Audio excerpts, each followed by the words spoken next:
Yeah, we'll get to that shortly. Okay.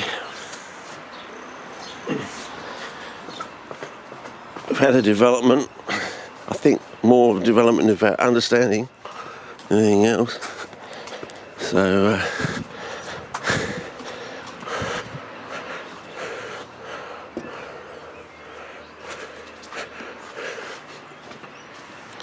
okay, I put some fresh peat in that gap there that was going down that sort of scoured area, and I suddenly realised these little patches of cyanophyta, or I think they're cyanophyta, they could be protonema,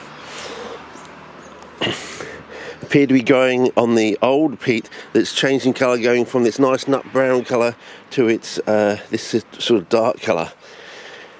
In other words, this old peat is growing this cyanophyta, so it's acting like the whitewood. So our, in quotes, brownwood peat, as it ages, starts to act more like a whitewood in a way, sort of thing. So yeah, get back off spot colour now. So is this one of the problems we have with people? They start growing plants, they go really well, later in the season, because they started, fixing nitrogen from the atmosphere, I assume. But once that starts growing in the old peat, then they go and they refresh their medium the next year, and it all goes pear-shaped, because they start putting in the fresh peat, which is more brown than white. So you've gone from the sweet, you've gone from that nice sweet sugary high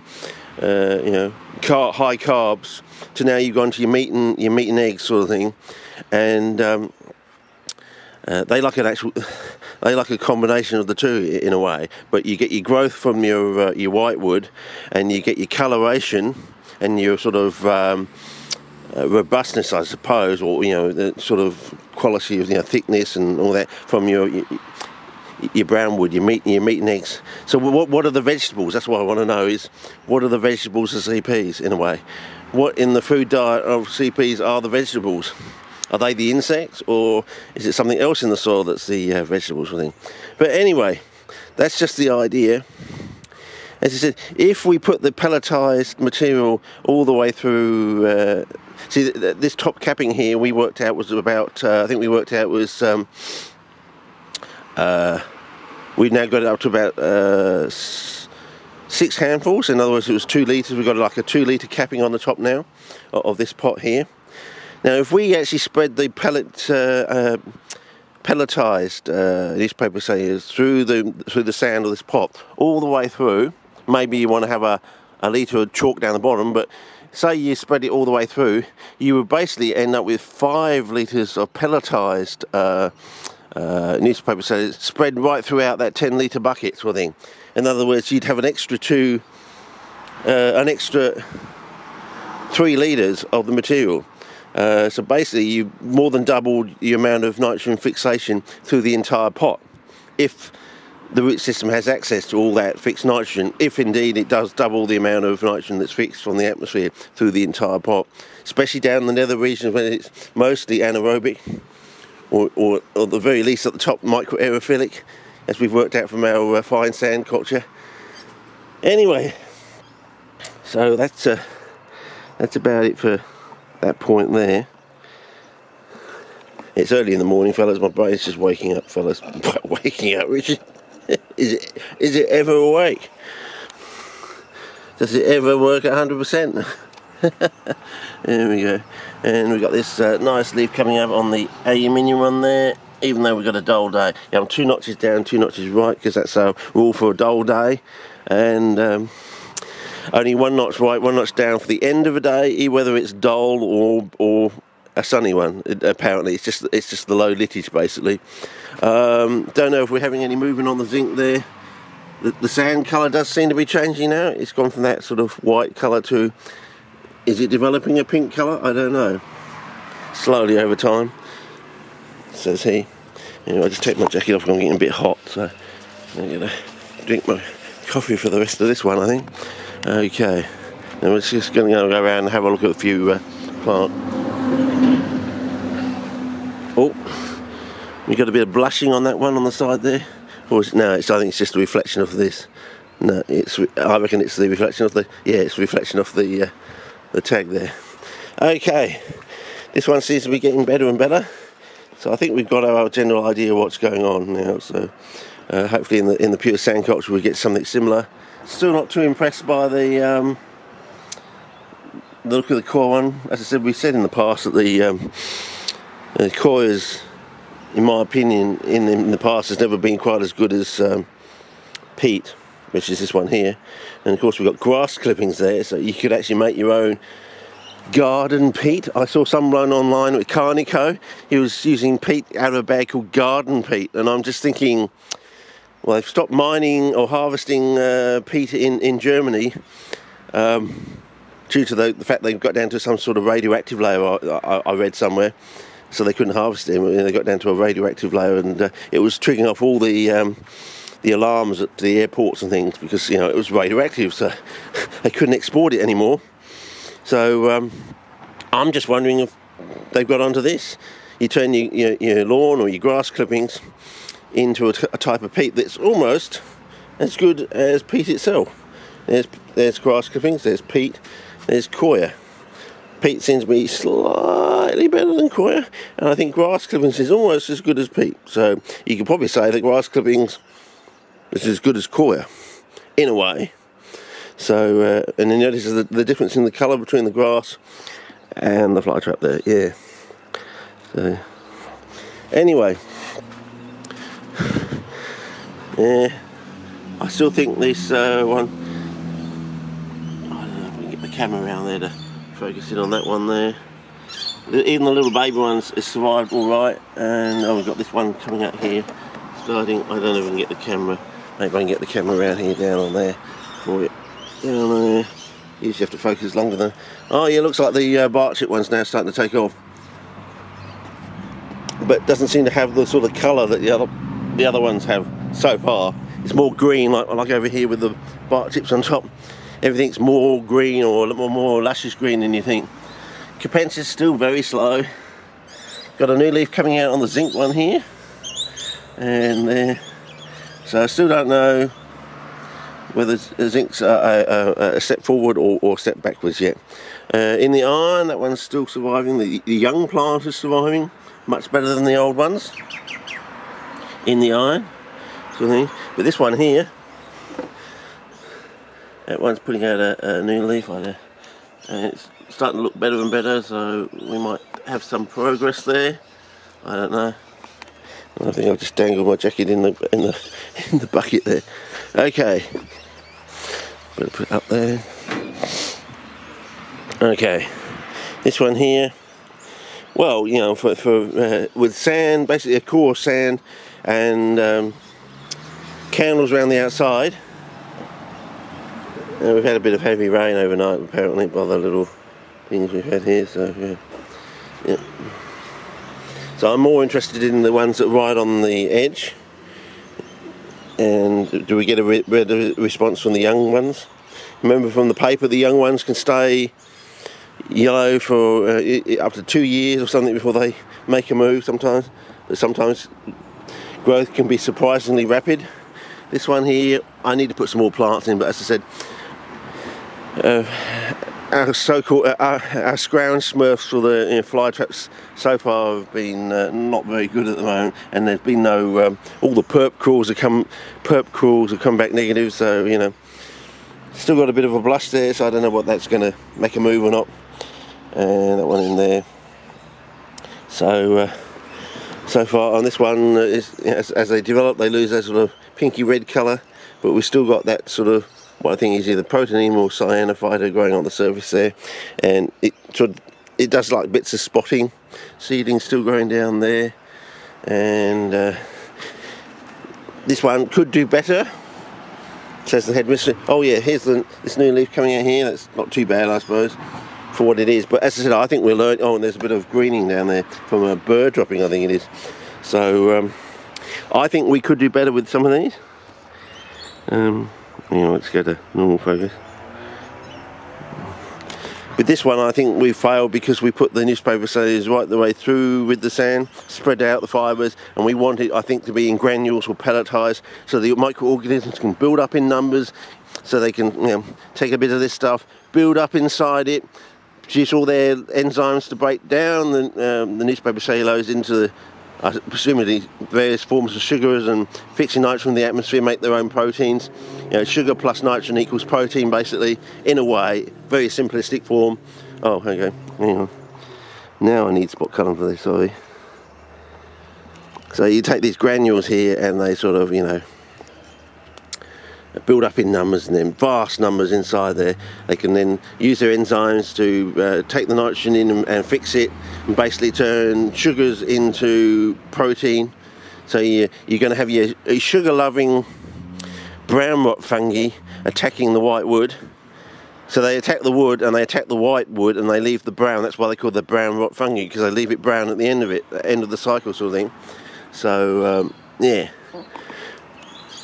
So that's basically where they get the growth, because they're the ones, I assume, are the ones that fix the nitrogen from the atmosphere. So they make the protein. They go for the sugar, but they make the protein. Whereas the white rot fungi attack the brown wood, they're going for the lignin that has the nitrogen in it. So they don't actually fix nitrogen, they just eat the nitrogen that's in the lignin of the brown wood, and they leave it, they'll take the brown and leave it as white. So basically, if you have the two organisms growing in the same pot, you basically destroy all the brown wood and all the white wood, and it just disappears, and you turn it into protein, and they release all the other minerals out of the bark as well, because a lot of trees and bushes put all their waste materials, they dump it in the bark. So yeah, so they'll be released from the bark.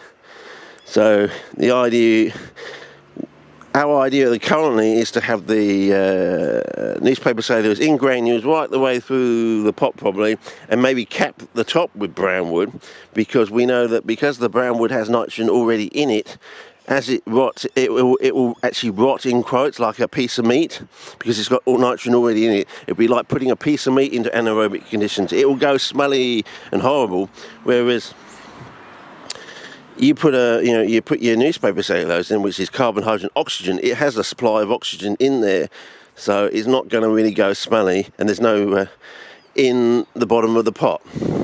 You know, put it this way: can you make sugar go smelly? It doesn't. It'll make fungi grow, but it won't actually go. You know, does your jam jar ever go smelly? And put it that way. No, but it'll grow penicillium on the surface of the ground. Penicillium is one of the few organisms that can handle that sort of osmolarity. You know, remember, CPs can handle twice the osmolarity as their salt index if it's in organic form, like a sugar or something like that. Just keep it in the back of your mind for that, for when you're playing around with tissue culture and things like that. So once you've got your salt indexes on your plants and in your various pots and things, you can basically double that for organics, or make some sort of intermediate compromise between organics and salt sort of thing. But yeah, I quite like this one here. I think we are on spot column. That one's going to make quite good progress, I think, that one. Not bad for a week. I think it's a week, isn't it? We're on the weekend now. Didn't we pot these up last weekend or something? It had like 3 days in the sun, then we had a couple of days of rain after being potted up on the weekend. So basically that's 7 days, isn't it? We go back and look at the footage. I think it's been about a week. So that's not too bad, but as it looks like the peat sand and a newspaper cellulose seems to be about the best one. This one is coming online, so we've made the compromise between adding the bark chip, the peat, and the newspaper cellulose with the sand. But we're adding the newspaper cellulose now as granules sort of thing. Where's my coffee gone? I've lost my coffee cup, fellas. Oh no, here it is. Okay. Right. Oh, it's going red in there, fellas, but we're still having problems. Don't know if it's fluoride. Still, that's nowhere near as good as what it was last year. So, I definitely would suggest you give up on the perlite, fellas, because as we know, it goes to anaerobic in about 10 weeks or 2.5 months, basically. So, yeah. Okay. So basically today's task, we've got three tasks. We're going to set up that one there. We're going to set up this peat. Now, I think we're on spot colour. No, we're not on spot colour. We have to go to spot colour. Now, when we look at the granules, they haven't really, they're soft, but they really haven't expanded up. That could be good. I just looked through the medium, and yeah, looks like that's the same all the way through. We've got them, they're soft, but they haven't swollen up really, and I don't think they are going to swell up. I mean, if they haven't swollen up with the universal surfactant, and I think the universal surfactant has gone right the way through, so they will probably slowly swell up in time, but I don't think they're going to get the full volume. So the idea here, I'm just going to take this here and level this bit up here, if I can, one-handedly. He says, "Whoa, they're not light, these things." Okay, I think that's sort of good enough. Hang on. There we go. That might be better. Okay, I just want to level, and we're going to put our bucket on there. Now, it shouldn't matter that it's a broken, it's two bricks there. It does for those ones with the sand cultures, but this is not a pure sand culture, so I just want to put it in the longest I can.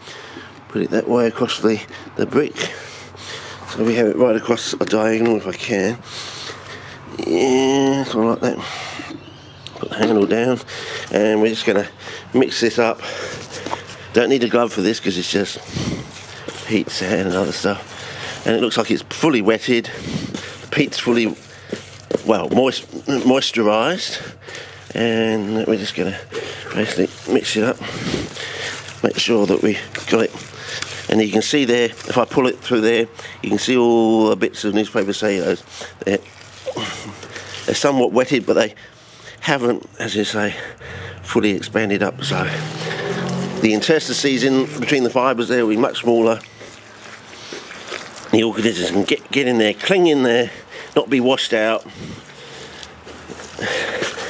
build up in numbers, start producing their enzymes in a very localised area, their own little home in a way, and they can start breaking down the material. But in order to do that, they'll have to fix nitrogen on the atmosphere in this anaerobic environment. So that's the question. People have been using this grit shit, and then we can do this. They've read these papers about, the grains of sand being in the Atlantic coastal plain being larger than usual, and I'm thinking, that's just a load of bullshit, isn't it? When have you been down to the beach? I mean, this is sand from Apollo Bay in Victoria. It's just as fine as the sand we get in our beaches here in other parts of southern Australia. When have you been to a beach that has large grains of sand? Especially down on the beach or behind the sand dunes of a beach. When have you seen that? Oh, I think that's a bit of either that's a furphy, someone's got that wrong, or it's a bit of a bullshit story. So everyone's using this large grain sand to try and get, because they always put out this story, you've got to match the environment to grow the plants as well as they do in the wild. This sort of bullshit story they've been putting out. No, you just have to know what they want, when they want it, and you can tweak all the variables sort of thing. As I said, Mother Nature just throws these things to a certain extent at random. I mean, you do get groups of things in geology, near volcanoes you'll have high sulfur levels and things like that, and so on and so forth. Yeah, I had the tripod set up there and I forgot to use it. It's my poor memory, fellas, my poor memory. We'll set it up for the next one.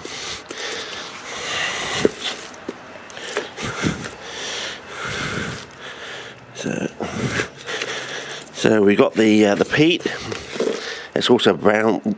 Apparently, it probably is a white wood as well. So this idea of actually having a white wood and a brown wood together is really, we're just expanding up the idea of the peat. but we're separating it out so we can have the nitrogen fixation in the whitewood firing up straight away. In other words, the peat doesn't have to age to be able to fix nitrogen from the atmosphere. So we get nitrogen fixation and all the meat and veg from the brown wood, from the peat and the bark chips and stuff, straight away.